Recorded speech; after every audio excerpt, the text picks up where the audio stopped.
पहले और दूसरा की बात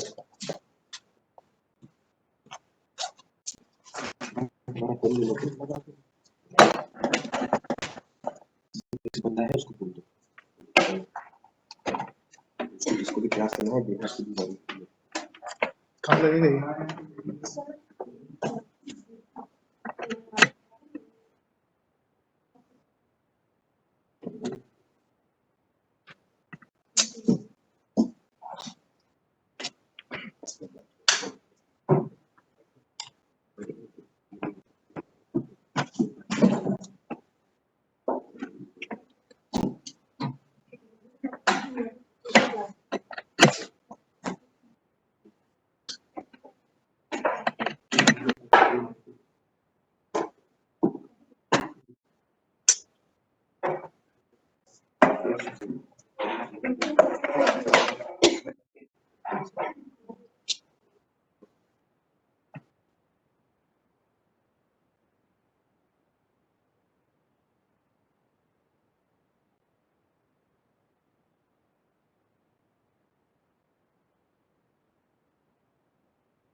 Slide is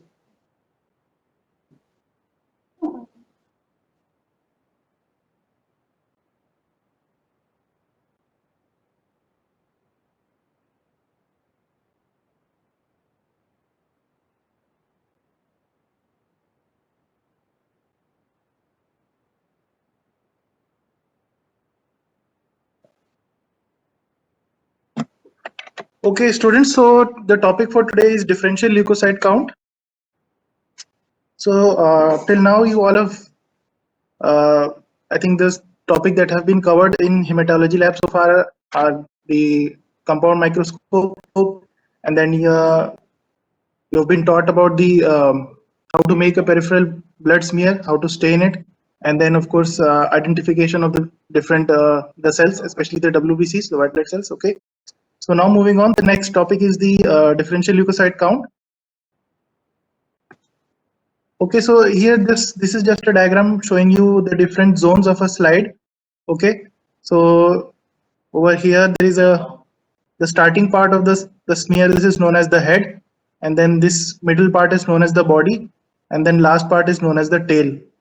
Okay, so this is how a typical peripheral blood smear appears. Okay. Now here once again, just to revise the different cells, okay, that you may have been taught. So you all know the different the 5 different types of white blood cells. Of course, neutrophil, right, eosinophil, basophil, and then of course you have the agranulocytes, that is the lymphocyte and the monocyte. Okay, just to revise. So neutrophil, also known as the polymorphs, they are having the multi-lobed nucleus. Okay, and the diameter is 10 to 14 micrometer, and then next is the eosinophil. Of course, in neutrophil, the granules are very fine sand-like granules. Okay, and then in the eosinophil, there's usually a bilobed nucleus that you can see, and the granules are quite dense and coarse granules, and of course they have a typical brick red, bright pink color of appearance of the granules. Okay, and then the third type of granulocyte is the basophil. It is having the very densely packed coarse granules, and of course sometimes the nucleus is also not clearly visible in case of basophil. And in the lymphocyte, there are no granules. There is a central large nucleus over here, occupying almost the entire cell. A very small, scanty cytoplasm is visible. Okay, in case of lymphocyte. And you all know there are two types of lymphocyte according to the size, the small and the large lymphocyte. If the size of the lymphocyte is comparable to the RBCs, then you can say it is a small lymphocyte, which is about 7 micrometer in size. And if it is larger than the adjoining the RBCs in comparison to the RBCs, then it is, and you can say it is a large lymphocyte. Of course, both appearance of both the small and the large lymphocyte will be very similar. They'll be having a large central nucleus and very scanty cytoplasm. Then lastly, the monocyte, which is the biggest WBC according to the size, 12 to 18 micrometer size, and of course, ground glass hazy appearance of cytoplasm and a typical kidney-shaped nucleus, eccentric nucleus that is present in case of monocyte. Okay, so you can see on your screen over here the different WBCs. You'll be able to identify. Okay, then moving on to the next slide. So this here, what basically you are supposed to do in the differential leukocyte count is you have to count 100 cells, 100 WBCs. Okay, starting from this point over here. Suppose the top left corner of the your smear, right? So you focus your microscope over here, and then you start counting. So whatever cells that you are able to see, you will write down you'll make a table having 100 boxes in your notebook, and then whatever cells that you are able to see, you can then write it down. Like I'll show you in the next slide. Like see, so this type of table you will make in your notebook having 100 boxes. So suppose in the first area you are able to see neutrophils, so you will write capital N. Okay, right? Then moving on, if you move towards your right side, suppose you are able to see a lymphocyte, so then you will write capital L. And again you will move to your right side, then you will be able to see suppose a monocyte, so you will write capital M. Again you will move towards your right side, then you can able to see eosinophil, so you will write capital E. Okay, although basophils are very rare, but still if you are able to identify a basophil, then you can write B. So like this, just in capital letters, the initial alphabet of the cell which you are able to see, you can keep writing it and keep filling these boxes until the 100 boxes are filled. Okay, and then afterwards you will count all these cells individually. Okay, like this, if you are able to see over here, you will start from the top left corner, then you will move to the top right corner, and then again you will come down and then go in this fashion, so zigzag manner, right? So the arrows indicate the direction of movement of the slides, how you'll move the slides, and you will see the cells. Okay, so you have to keep counting the cells until you've finished counting 100 cells. Okay, then you will able to see the percentage of different cells. So here neutrophils are the most numerous or most abundant WBCs. They are 50 to 70%. Next is the lymphocyte, which are 20 to 40% in numbers. After that, there is a monocyte, which are about 2 to 8%. Then you have the eosinophils, which are 1 to 4%. And lastly, the basophils, which are less than 1%, or you can say 0.5%. So very rarely you can find a basophil. Otherwise, it is very difficult to find a basophil. All right, so these are the different percentages of the cells that you will be able to see. Okay. So the clinical significance of doing this experiment is that in order to in case of if you are suspecting any infection or something like that, or inflammation, you are uh, you want to check for the differential leukocyte count. You want to check about the percentage of the different cells. So you can do the DLC. Then we'll have a look at the causes of increase and decrease of individual cells. So starting with the neutrophil, an increase in the neutrophil count, which is more than normal, it is known as the neutrophilia. Okay, so these are a few causes of neutrophilia.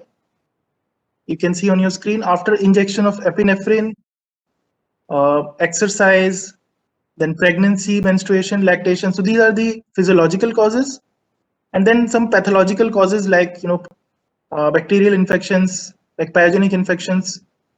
Okay, pyogenic means pus forming, right? So pyogenic infections, then following tissue destruction like burns, hemorrhage after surgery, right? So these are the different causes of neutrophilia. That is an increase in the neutrophil count.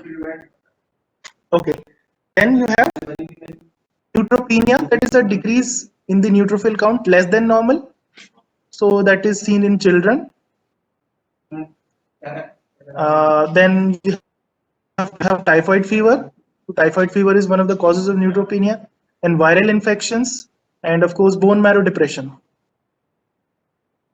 All right, so in bone marrow depression, there is usually pancytopenia. That means all the different type of the cells are decreased. They decrease in number, right? That is because of bone marrow depression. Okay. So next is the eosinophil. So somebody is saying something.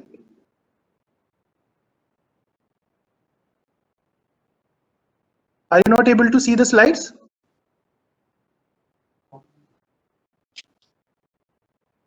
Yeah, most of you are able to see the slides. Okay. Now moving on. So the next cell is the eosinophil. Right. So an increase in the eosinophil count more than the normal is known as the eosinophilia. So what are a few causes of eosinophilia? You can see allergic conditions like the bronchial asthma, hay fever. Okay, then you have parasitic infestations like hookworm infections, tapeworm infections, roundworm infections. So all these types of parasites, parasitic infestation, they result in an increase in the eosinophil. Right, then some skin diseases like the eczema, they also result in increase in your eosinophil count, right? Then moving on. Yeah. Next is eosinopenia. That is a decrease in the eosinophil count, less than normal, right? So what could be the causes? Number one is the after injection of ACTH or corticosteroid. Corticosteroid का अगर injection देंगे तो eosinophil count कम हो जाएगी, right? Then next is the Cushing syndrome. So in Cushing syndrome also there is a decrease in the eosinophil count. Okay, so those were the causes of eosinopenia. Then moving on, lymphocytes. Okay, so increase in the count of lymphocytes, that is more than normal, is known as the lymphocytosis.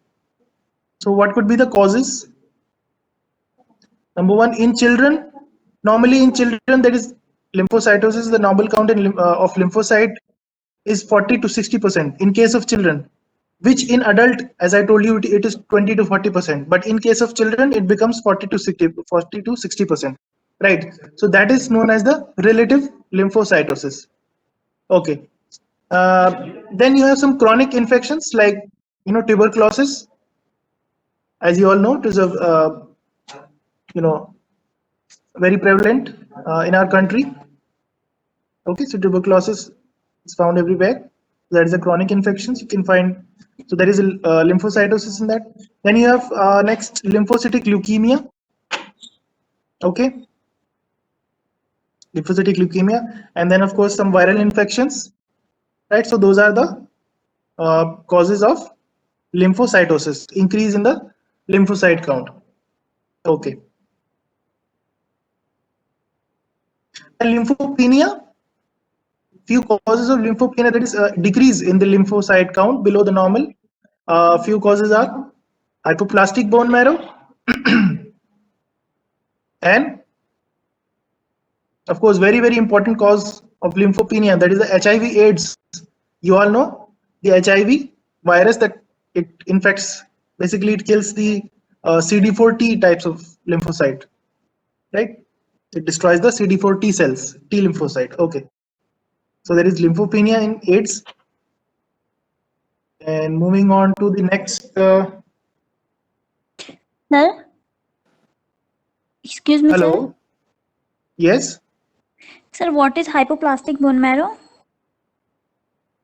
Hypoplastic bone marrow means there is a hypoplasia of the bone marrow. All type of cells will decrease. There is a decrease in the production of cells. Okay, so now moving on to the monocytes. Right, so an increase in the more than normal count of monocytes, that is known as the monocytosis. So a few causes of monocytosis are tuberculosis,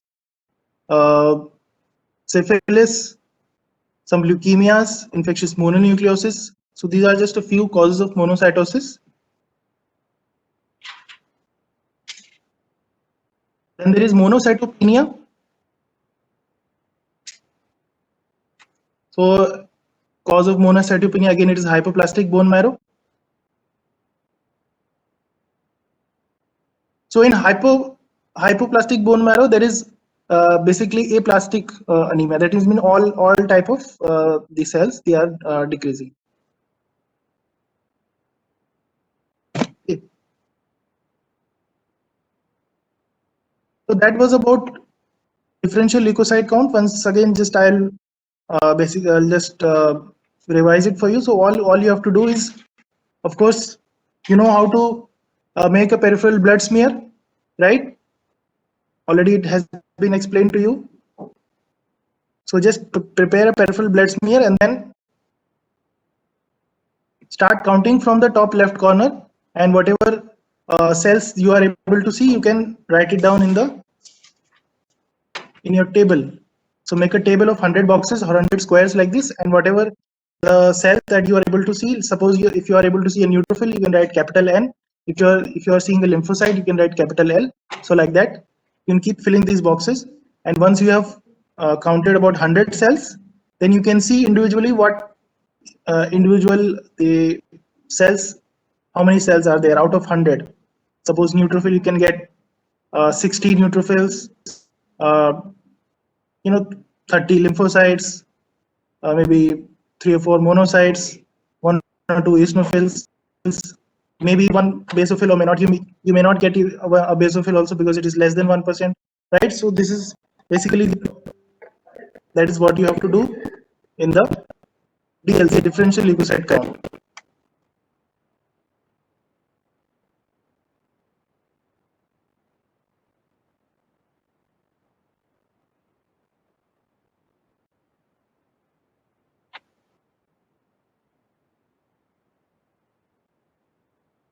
Any questions, any doubts?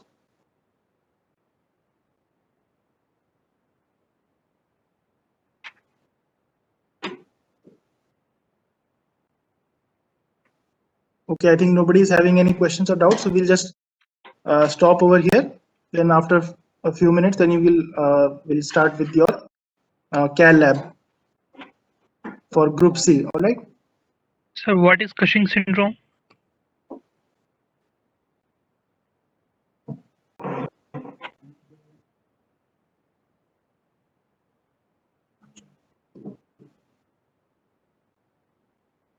Once you come to the lab, physically we will explain everything. Okay.